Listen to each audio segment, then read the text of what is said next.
Hello everyone, welcome to BioSecrets. Today we will discuss part 6 of class 12th biology chapter ecosystem. In the previous video, we have discussed the till demerits of ecological pyramids and now we will start from ecological succession.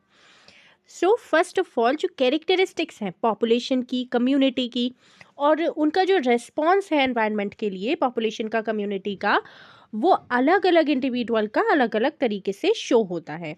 Community का structure और community की composition कैसी होती है? Constantly sequential होती है, orderly arrangement है, parallel change होता है in response to the changing physical environmental conditions. Means कि अगर फिजिकल एनवायरमेंटल कंडीशंस चेंज हो रही हैं तो कम्युनिटी का स्ट्रक्चर भी चेंज हो जाएगा. Okay, let's do climax community. इससे क्या होता है? क्लाइमेक्स कम्युनिटी आ जाती है which is in near equilibrium with the environment. ये फिर क्या होता है? इक्विलिब्रियम में आ जाती है जल्दी ही. Gradual and fairly predictable change in the species composition, ecological succession. Ecological succession क्या होता है?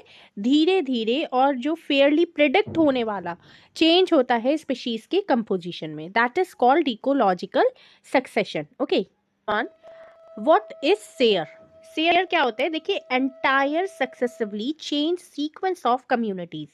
सेयर है पूरी जो एक के बाद एक चेंज होती रहती है कम्युनिटी, उसका जो सीक्वेंस है उसको सेयर बोलते हैं. Okay, now what is sural stage और सीरल कम्युनिटीज? सो जो इंडिविजुअल ट्रांजिशनल कम्युनिटीज है, एक के बाद एक मैंने बोला चेंज होती रहती है कम्युनिटी, तो जो इंडिविजुअल कम्युनिटी होती है that is called seral stages और seral communities. Successive seral stages, एक के बाद एक सीरल स्टेजेस आती हैं. Change in the diversity of species of organisms. इससे क्या होता है? जो डाइवर्सिटी है स्पीशीज की उसमें भी चेंज आता रहता है. ऑर्गेनिजम्स की, स्पीशीज की डाइवर्सिटी चेंज होती रहती है. Increase in the number of species and organisms and increase in the total biomass.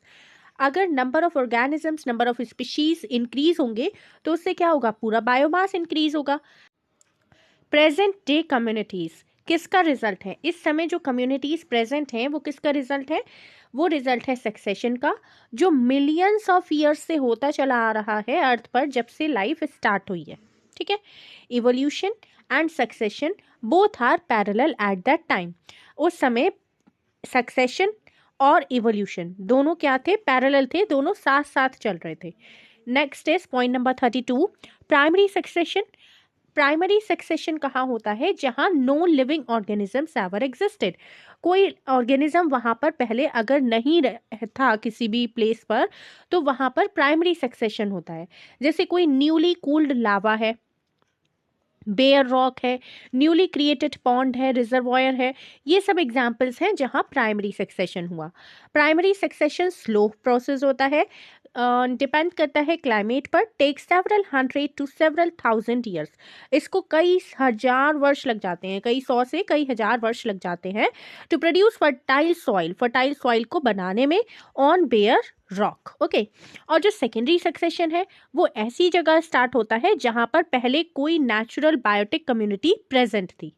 ठीक है, secondary succession begins in areas where natural biotic community have been destroyed as an abundant farm land, burned, cut forest land that have been flooded, no need of soil formation. तो secondary succession ऐसे areas में start होता है जहां पर पहले से कोई बायोटिक कम्युनिटी रह रही थी, वो अब डिस्ट्रॉय हो चुकी है, तो दोबारा से जब उसको सेटल होना है, बायोटिक कम्युनिटी को दोबारा से स्टार्ट होने वाला जो प्रोसेस है वो है सेकेंडरी सक्सेशन. जैसे कि कोई अबंडेंट फार्म लैंड है, उसको बर्न कर दिया, अब उसमें दोबारा से हम क्रॉपिंग करेंगे. तो अब जैसे कट फॉरेस्ट है, lands that have been flooded, ऐसी कोई लैंड जिसमें बाढ़ आ गई है, वहाँ पर सॉइल फॉर्मेशन की ज़रूरत नहीं होती है. और ये जो प्राइमरी सक्सेशन है उससे फास्ट प्रोसेस होता है सेकेंडरी सक्सेशन का. ड्यूरिंग सक्सेशन वेजिटेशन भी चेंज होता है और साथ साथ जो numbers and types of animals हैं, डिकम्पोजर्स हैं, वो भी चेंज होते रहते हैं. ड्यूरिंग प्राइमरी और सेकेंडरी सक्सेशन, जब प्राइमरी और सेकेंडरी सक्सेशन होता है तब नेचुरल और ह्यूमन इंक्लूडेड डिस्टर्बेंसेस जैसे फायर है, डिफॉरेस्टेशन है, can convert a particular seral stage of succession to an earlier stage. इससे क्या होता है कि कोई बैक स्टेज में भी जा सकता है. किसी ह्यूमन डिस्टर्बेंस की वजह से। कैन क्रिएट न्यू कंडीशंस, उससे न्यू कंडीशंस क्रिएट हो जाती हैं, उससे फिर न्यू कंडीशन से कुछ स्पीशीज डिस्करेज हो जाती हैं या एलिमिनेट हो जाती हैं, एलिमिनेट कर देती हैं वो अदर स्पीशीज को। Any type of succession, hierarch, zerarch leads to Mesic condition, means कि अगर जेरार्क कंडीशन है या हाइड्रार्क कंडीशन है। हाइड्रार्क कंडीशन में क्या होता है, वाटर ज़्यादा होता है, और जेरार्क कंडीशन होती है जहाँ वाटर की स्कार्सिटी हो, कमी हो। तो दोनों ही कंडीशन, चाहे हाइड्रार्क हो या जेरार्क हो, दोनों किस में जाती हैं, मेजिक कंडीशन में जाती हैं। मीन्स मीडियम वाटर चाहिए, मीडियम वाटर कंडीशन में चली जाती है। चाहे हाइड्रार्क हो वो भी मेजिक कंडीशन में जाएगी, और जेरार्क कंडीशन है तो वो भी मेजिक कंडीशन में ही जाएगी। ओके, ना तो ज़्यादा चाहिए वाटर और ना कम चाहिए। तो किसी भी टाइप का सक्सेशन है तो उसमें कौन सी कंडीशन होती है, magic condition. Invading species, Pioneer species, जो फर्स्ट इन्वेडिंग स्पीशीज, जो फर्स्ट आती है स्पीशीज, वो होती है पायनियर स्पीशीज प्राइमरी सक्सेशन में। सो प्राइमरी सक्सेशन में इन्वेडिंग स्पीशीज क्या होती है, लाइकेन होती है, ओके, वेदरिंग, ब्रायोफाइट है, होल्ड वाटर। ये ब्रायोफाइट की वजह से क्या होता है, वाटर होल्ड करे रहते हैं ये। फाइनली फिर स्टेबल क्लाइमैक्स कम्युनिटी आती है, टिल एनवायरनमेंट रिमेन्स अनचेंज, जब तक एनवायरनमेंट अनचेंज होने लगता है। इस सेकेंडरी सक्सेशन जो जो इन्वेडिंग स्पीशीज है,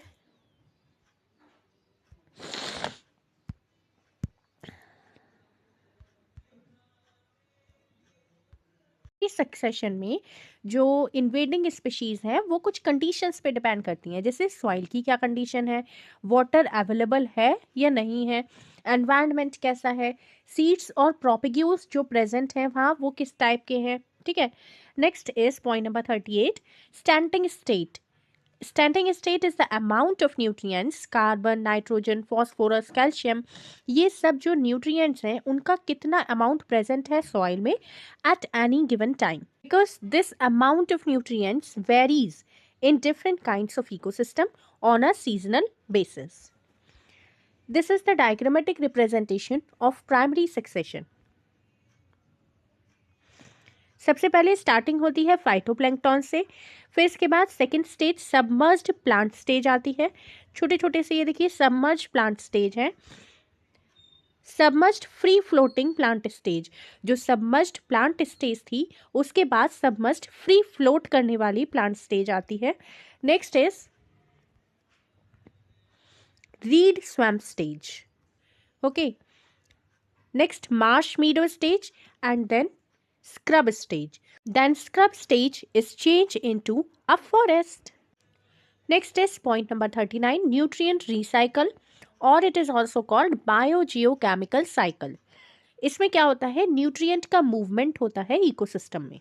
okay, movement of nutrient in ecosystem takes place in nutrient recycle and biogeochemical cycle, and these are of two types. ये टू टाइप्स की है, gaseous and sedimentary. gaseous nutrient cycle, sedimentary nutrient cycle. The reservoir for gaseous type of nutrient cycle, जो gaseous type की nutrient cycle है जैसे nitrogen cycle, carbon cycle, उसका reservoir क्या है, एटमॉस्फेयर।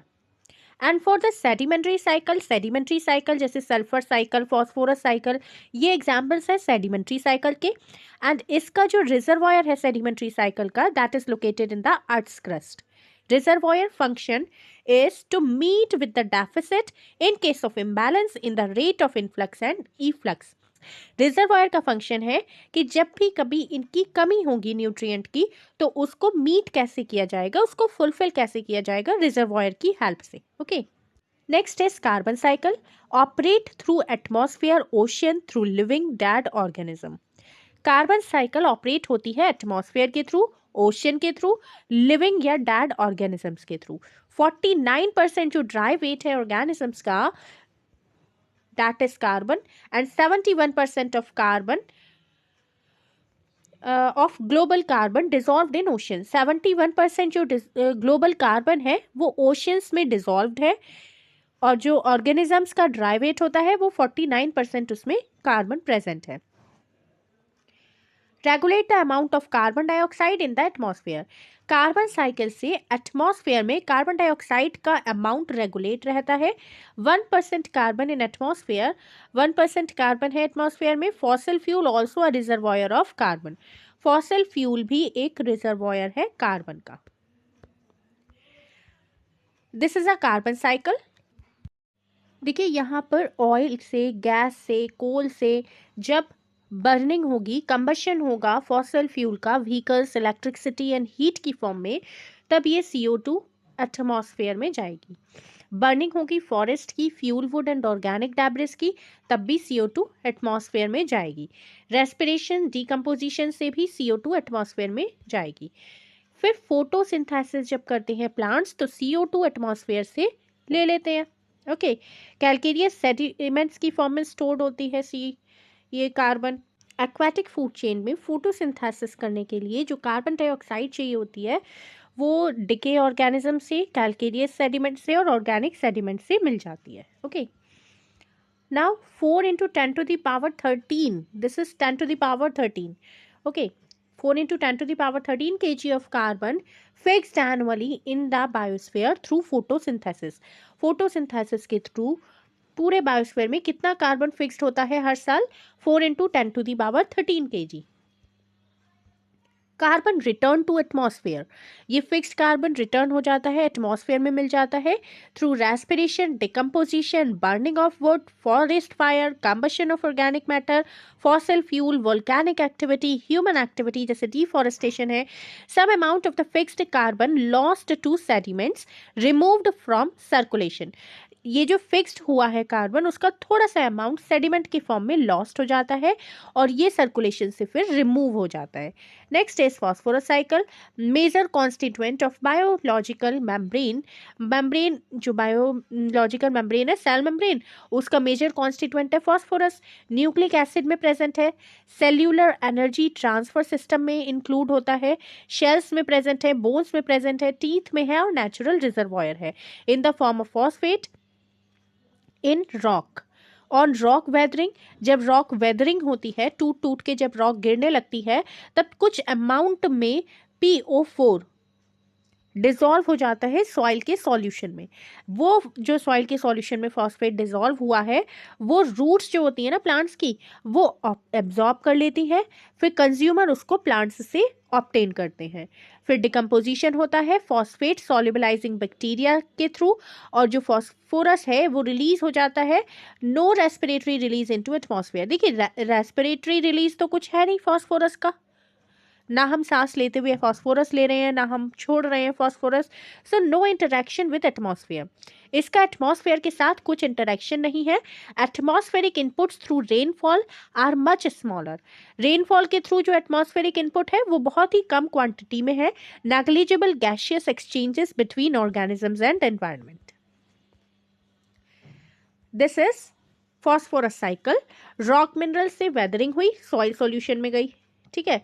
फिर डिकम्पोजिशन के थ्रू डेट्राइटस, देखिए कंज्यूमर्स हैं, सबसे पहले कंज्यूमर है, कंज्यूमर क्या हुआ है, डेट्राइटस में चेंज हो गए जब उनकी डेथ हो गई। फिर डेट्राइटस में चेंज होने के बाद डिकम्पोजिशन हुआ और सॉइल सॉल्यूशन में फॉस्फोरस एक्यूमुलेट हो गया। नाउ फिर रॉक मिनरल्स की वेदरिंग से भी फॉस्फोरस वेदरिंग हुई तो सॉइल सॉल्यूशन में चला गया, ठीक है। प्रोड्यूसर से कंज्यूमर, कंज्यूमर से डेट्राइटस, डेट्राइटस का डिकम्पोजिशन होके सॉइल सॉल्यूशन में मिक्स हुआ। नाउ लिटर फॉल से भी डेट्राइटस में चेंज हुआ, उसका भी डिकम्पोजिशन होके सॉइल सॉल्यूशन में गया। फिर सॉइल सॉल्यूशन से अपटेक हुआ, प्रोड्यूसर ने, प्लांट्स ने सॉइल सॉल्यूशन से फॉस्फोरस को ले लिया। Ecosystem services, product of ecosystem processes, जैसे इकोसिस्टम के काफ़ी सारे प्रोडक्ट्स हैं, इकोनॉमिक, एनवायरमेंटल, एस्थेटिक गुड्स हैं, प्यूरिफाई एयर है, वाटर है, mitigate drought, flood cycle, nutrient, fertile soil को जनरेट करना और वाइल्ड लाइफ हैबिटेट को प्रोवाइड करना, मेंटेन करना बायोडाइवर्सिटी, पॉलिनेट करना क्रॉप्स को, स्टोरेज साइट प्रोवाइड करना कार्बन के लिए, और एस्थेटिक, कल्चरल, स्पिरिचुअल वैल्यूज भी काफ़ी सारी हैं इसकी। सो इन सभी सर्विसेज की, जो बायोडाइवर्सिटी की सर्विसेज है, उन सबको वैल्यू करना करना तो काफ़ी डिफिकल्ट है to determine, but definitely hefty price tag. Robert Costanza and his colleagues tried to put price tags on nature's life support services. Robert Costanza और उनके कलीग्स ने जो नेचर की लाइफ को सपोर्ट करने वाली सर्विसेज हैं उनके ऊपर उन्होंने कुछ प्राइस टैग लगा दिए थे। एवरेज जो प्राइस टैग है US billion 33 trillion a year, 1 year का यूएस बिलियन 33 ट्रिलियन का प्राइस टैग लगाया था। Almost double the value of global GNP, जितना जीएनपी है ग्लोबल जीएनपी उसकी वैल्यू का double. US dollar 18 trillion GNP है और सॉइल फॉर्मेशन की कॉस्ट है 50% टोटल वैल्यू का। Recreation and nutrient cycling each less than 10%। ये रिक्रिएशन और न्यूट्रिएंट साइक्लिंग दोनों का मतलब 10% से कम है। Cost of climate regulation 6%, cost of habitat for wild life is 6%. Okay, so this chapter completes here. If my video is helpful for you, then please like, share and subscribe this channel, and you must watch all the videos of this chapter from the playlist section. Okay, thank you.